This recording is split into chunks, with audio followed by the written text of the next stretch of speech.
now we're coming to the reflection part of the afternoon, and what I'd like to do is just get from you some quick reflections and thoughts. Have a couple people stand up and speak, and what you thought about today, what ideas particularly interested you, and if how you might see yourself getting involved or more involved with the task force and the types of ideas that you've heard today. So, who'd like to talk?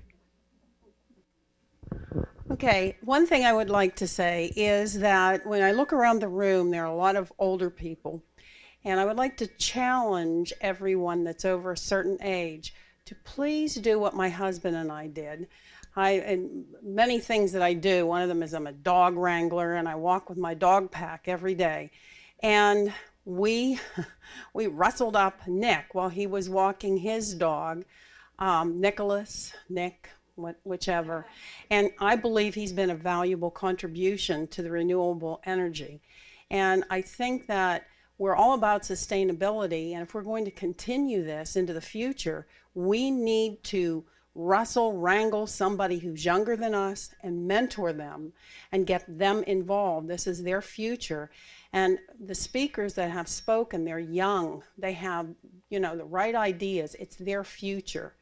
And we need to encourage them. I would just be heartbroken if we lost you, Nick, from our community, because you are truly a bright light. Thank you. Do we have any young people who'd like to speak? No?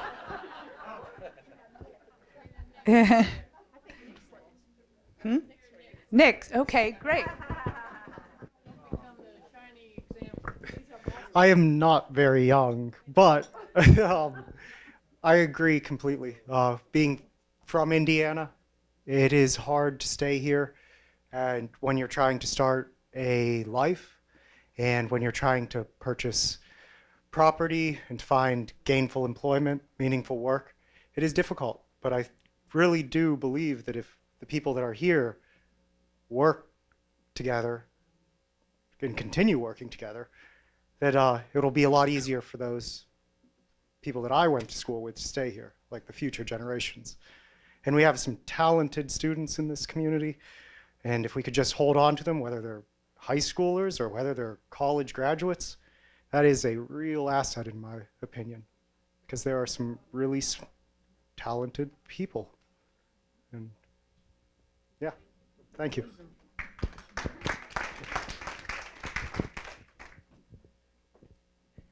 Hello there.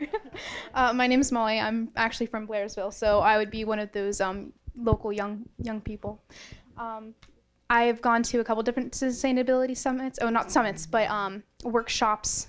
We talk about sustainability a lot in our major regional planning department. Some of the things that I'd learned about today that I'd never really considered was the impact of the deportation of illegal immigrants, how that's affecting our workforce. I was really pleased to see how receptive people were to the idea of engaging our youth. Both young adults, but also engaging children whenever they're very young, trying to teach them the importance of their impact on the environment, but also trying to teach them the importance of agriculture in our community. So that was very inspiring to me.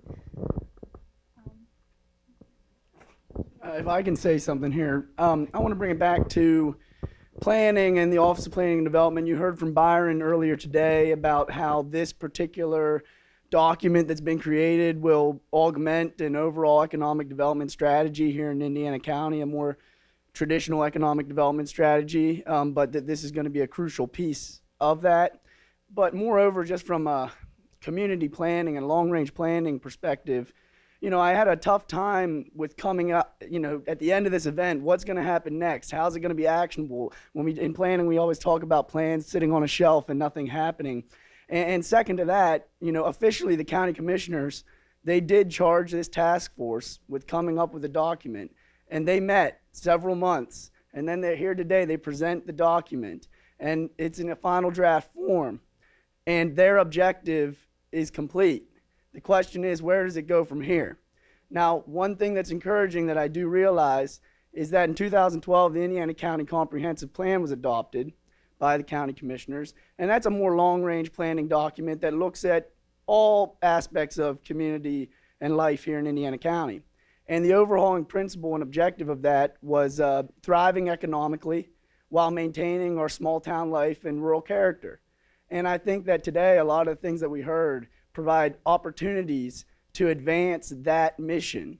And so we're doing it. You know, it's not a question of what's next. This is part of what we need to be doing here towards achieving our community development objectives in the comp plan.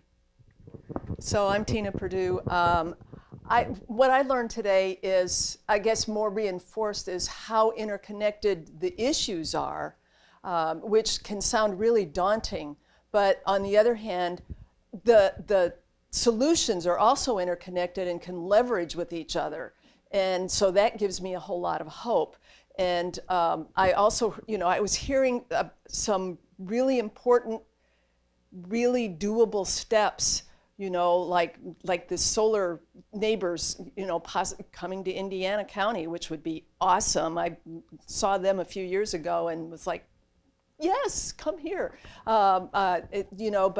But even the small thing, like the new building at IUP, not only being silver LEED status certified, but also then maybe bringing kids from ICTC to observe, like the one speaker said, to observe how that sustainable construction goes on and how that's installed and maintained and stuff, and so that kind of leverage, I think, is really is very hopeful, and that's just wonderful. I'm done.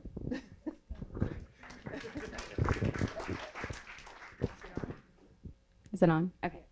Hi, my name's Kelsey Salerno. I'm from Pittsburgh. I'm the Ready for 100 community organizer throughout Western PA. Just started 2 weeks ago, so it was really great to come to this summit and get to hear about where Indiana County is at, because I had no idea where you all were at besides like the stereotypes.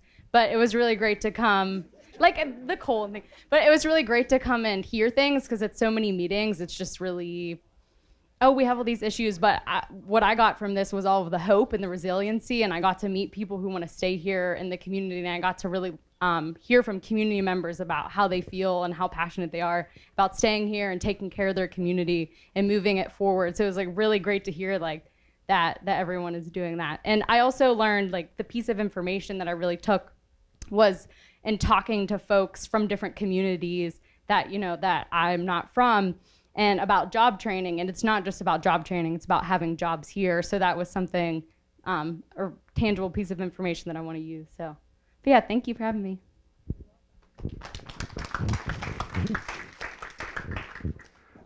I'm probably overstepping my legal bounds here, but to hell with it. I've done it before. I'm Peter Broad. I'm the president of the Indiana Borough Council. And I want to make the offer now, if there are enough people in this room who are interested in starting a solar co-op, that the Borough of Indiana will be the focal point for getting people together. And if you want to express your interest by contacting me or our communications expert, who doesn't know I'm going to do this, Kyle Mudry, our emails are our first initial and last name at indianaborough.com. That's ORO. So please contact us. We'll see what we can put together. B-R-O-A-D. No, P Broad, first initial. My name is right here. Let's see. So, how about, is there anybody from the business community here to give some reaction to what you've heard today? Not sure if, I know there were people here earlier, but I guess not. How about farming? Anybody from farming here to? Yeah, I'm Ed Rising with the Indiana County Farm Bureau president. The agriculture part of this program is very important to relay out to the people. Everybody eats. Everybody's clothing is made from agricultural products. Our houses are made from lumber, which is also an agricultural product, and we recycle as much as we can. And the job opportunities out there are very abundant. We need inspectors at the food processing plants, need processing plants to process the products, whether it's a gallon of milk, block of cheese, butter, ice cream, some of your favorite foods. So this organization put together a good program and study, and we hope it carries on for more years.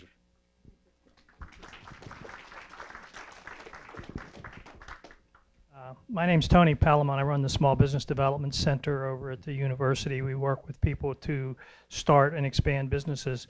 What impressed me the most is kind of along the lines of what Josh said. There are plans that are done and then they're stuck up on the shelf and nothing ever happens. I thought the guy from Millvale at lunchtime presented an excellent case study of how things really work and how momentum builds and consciousness builds and involvement builds.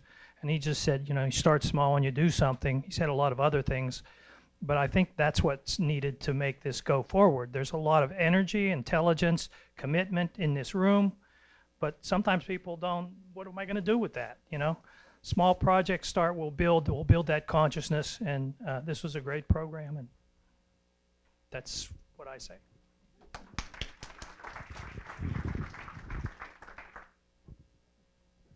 Okay, great. I just wanted to add to that because I was going to commend Zaheen if he's still here as well. One of the things I really liked was involving the kids at every step of the way, even just letting them see the installation. As someone who has part of my master's degree was studying K-12 education. I have to say that, in my humble opinion, that's where it starts. We're here talking about sustainability and for future generations, and we should be including them every step of the way. And I think that everyone realizes that, but it's just important to keep that at the forefront of our minds, because without them, without their support, they're going to graduate and we might be in the same problem, you know, it's the hamster wheel, right? So we need to see change in the K-12 schools and really reaching out and involving them, if we haven't already, in some of these, you know, brainstorming sessions, because the teachers are the ones that have the fast track to the students. And that's what's been so wonderful with my project, working with the high school teachers. So I really think that just including the students and the teachers and the schools can really make a big difference.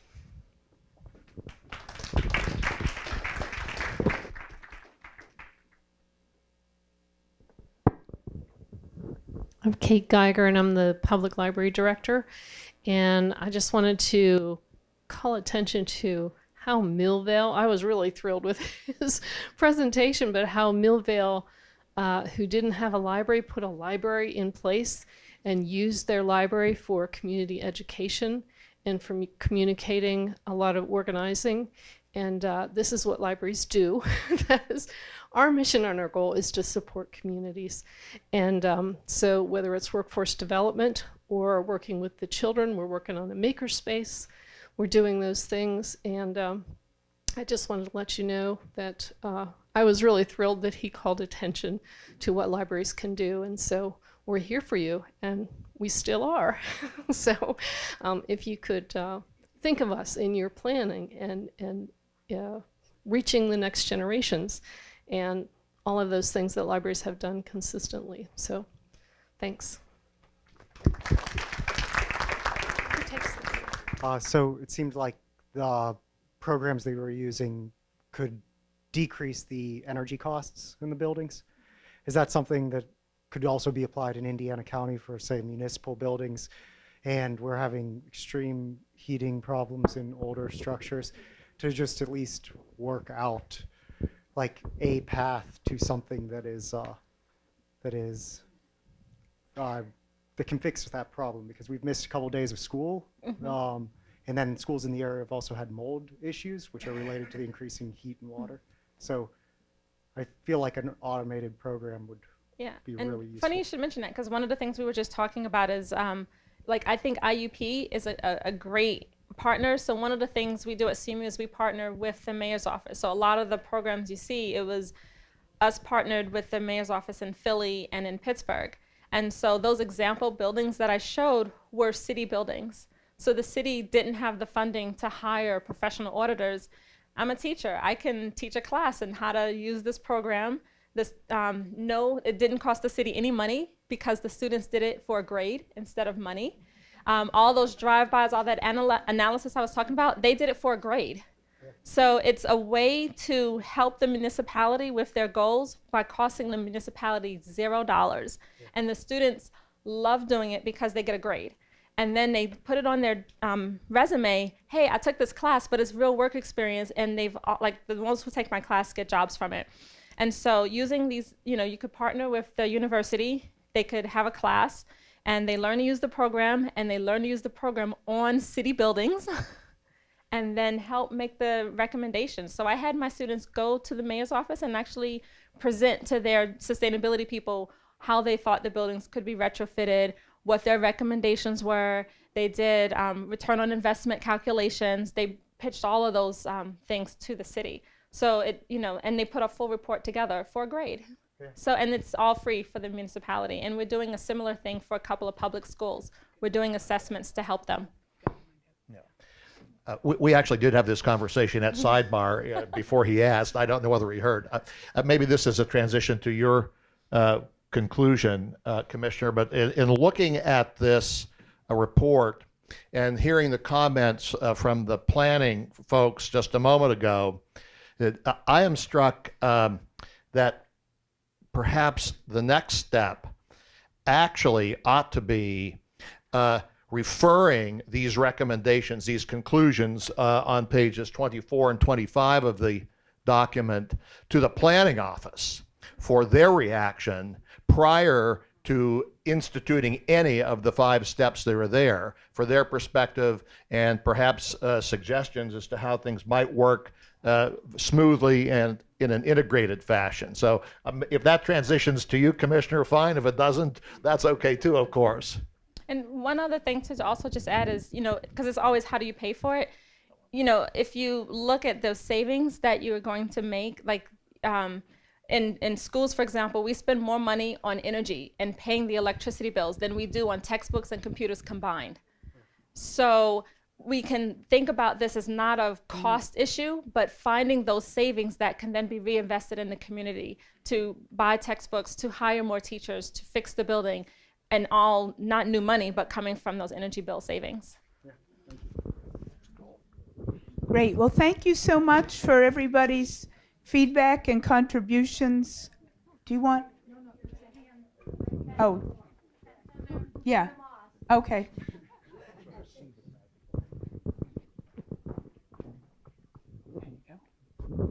I just have a short comment on the apprenticeship program that was talked about earlier today. If that program could possibly be passed on to the Career Links, and every county has a Career Link office, and maybe patched in with the unemployment compensation program whenever that employee's position has been terminally cut, so they could review their options. So I just wanted to step back to this comment, this wonderful comment about partnering with IUP. If you have projects that you would love students to work on, I would be more than happy to help you find somebody on IUP's campus who teaches a class that might be related to that. I'm in the geoscience department. I don't do all of the different things that people might be interested in, but I would be willing to help you find someone who might be able to put that as a project in their classes, because I think this is a wonderful, wonderful way. And I think that Jonathan is asking for a microphone. He's in charge of the sustainability program. I'm reading his mind.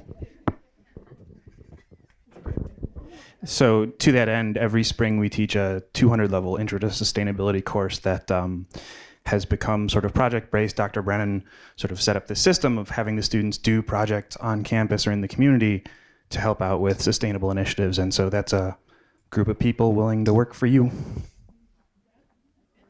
There you go, first connection. And if I may add, we also have IUP students who are taking a critical race theory and environmental justice class. Can y'all please stand? And they're here to again get engaged in the conversation, and it's scholarship in action.